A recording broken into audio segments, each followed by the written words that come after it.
मौलाना, अफ़गानिस्तान की जो सूरत हाल है, पाकिस्तान और अफ़गानिस्तान के दरमियान जिस तरह से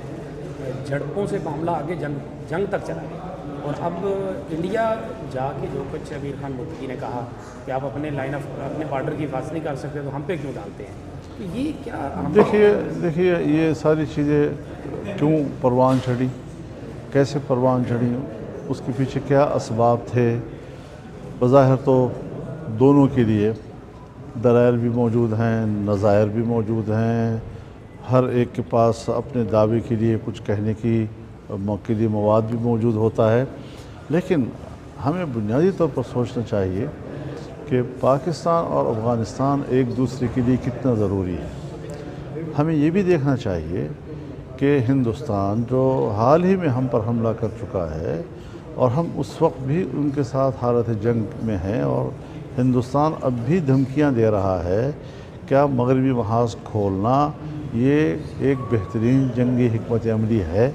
क्या ये रियासत के लिए मुफीद रास्ता है। इन सारे अवामिल को देखकर हमें पाकिस्तान की हिफाजत और सलामती को अव्वल रखना चाहिए, और दूसरा ये कि हमें पड़ोसी ममालिक के इस्तेहकाम, इस्तिक़लाल और दाखिली अमन को अपने लिए एक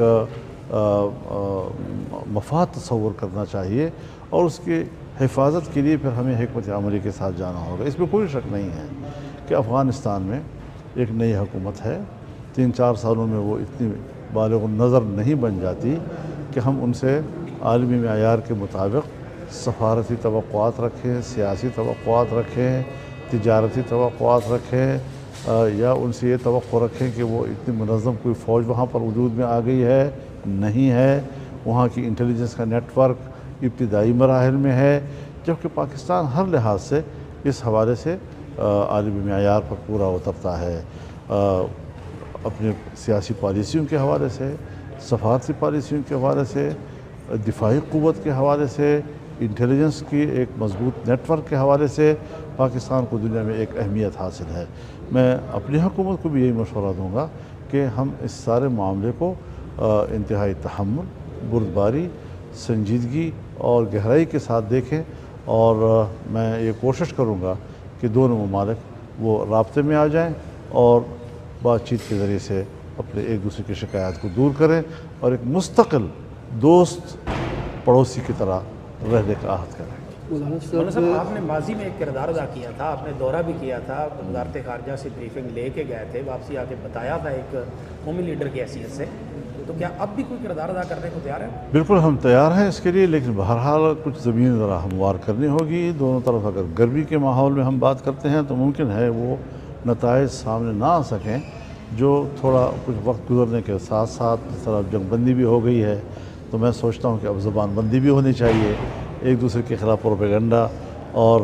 सोशल मीडिया को इस्तेमाल करना, बयानबाजियाँ करना, इससे भी अगर हम रुक जाएँ तो एक माहौल बन जाएगा कि हम बाहमी राब्तों के ज़रिए से मसले को हल करें। अच्छा, अफगानिस्तान का क्या मौक़िफ़ है सर इस सारे मामले पर? अफगानिस्तान से अगर आपकी कोई बातचीत हुई है, उनका क्या इस हवाले से मौक़िफ़ है? जहाँ तक मेरी मालूमात हैं, उन्होंने हमारी इस राय से इत्तिफ़ाक़ किया है कि हम मिल बैठकर मामलात को तय करें, और ये भी इस हकीकत को, ज़मीनी हकीकत को भी तस्लीम किया है कि कुछ हमें उसके लिए ज़मीन हमवार करनी चाहिए, माहौल बनाना चाहिए। भारत का सर इसमें जो किरदार है, अफगानिस्तान भारत की, आप समझते हैं कि उसके तसल्लुत में है, उसकी असर में है या नहीं है, इस वक्त आज़ाद है? इस पर हमें सोचना होगा कि पाकिस्तान इन हालात में, जबकि इंडिया के साथ उनकी सरहदी गर्मागर्मी चल रही है और बाहमी ताल्लुक़ात में इंतहाई कशीदगी है, ऐसे माहौल में हम अपने पड़ोसी ममालिक को उनकी तरफ क्यों धकेलें, और इंडिया को ऐसे मौक़े क्यों फ़राहम करें कि आज हम अमीर खान मुत्तकी के दौरे पे एतराज़ात तो कर रहे हैं, लेकिन ये मौक़े हमें उनको नहीं मुहैया करने चाहिए।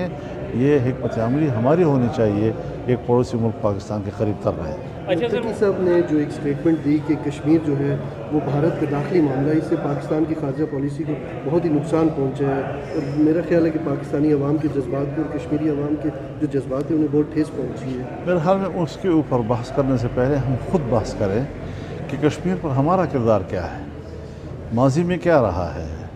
हमने कश्मीर पर कितने राय बदली और कितनी पॉलिसियाँ बदली, और क्या हम वाक़तन इसको अक़वाम मुत्तहिदा की करारदादों के तहत हल करने की तरफ ले जा रहे हैं या हिंदुस्तान की बालादस्ती की तरफ ले जा रहे हैं, ये गहरा सवाल है और इस पर हमें ख़ुद भी गौर करना चाहिए। थैंक यू, बहुत शुक्रिया।